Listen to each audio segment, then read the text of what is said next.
Now 5:30, Maryland transportation authorities are clearing up worries many drivers have about the Chesapeake Bay Bridge. Yeah, the serious safety concerns come following the NTSB's investigation of the deadly Key Bridge collapse in Baltimore last year. So the National Transportation Safety Board is pushing for assessments to be done on the Bay Bridge sooner rather than later to prevent yet another tragedy. Our Rafael Sanchez Cruz has more.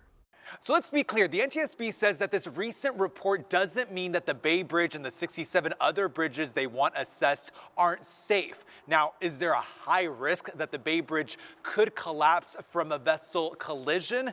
They say they won't know that until this long overdue assessment is done. Nearly a year after the cargo ship Dolly collided into the Francis Scott Key Bridge, the National Transportation Safety Board says they want to know if the Chesapeake Bay Bridge is also at a high risk of a vessel collision. The same type of traffic goes under the Bay Bridge, but at higher speeds. The NTSB is asking the Maryland Transportation Authority to complete a vulnerability assessment on the Bay Bridge. NTSB Chair Jennifer Homendy says that assessment was not done on the Key Bridge. Had they done that, the collapse could have been prevented. Investigators say the Key Bridge was nearly 30 times above the acceptable risk for bridges at the time of its collapse. So what's included in the assessment? It takes into consideration the size, speed, and other characteristics of vessels navigating underneath the structures. Vessels have gotten bigger, heavier. In a statement, the MDTA says over the past 50 years, hundreds of thousands of vessels transited under the Key Bridge without incident.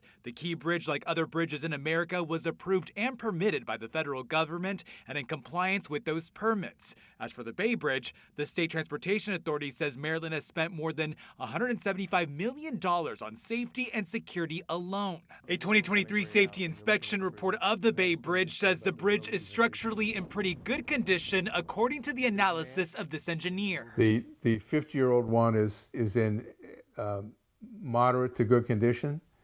The newer one is in good to excellent condition. The NTSB says this assessment needs to be done on the Bay Bridge even if a new bridge is built. As for the MDTA, they say they'll provide an update in the next 30 days. Rafael Sanchez Cruz, WUSA 9.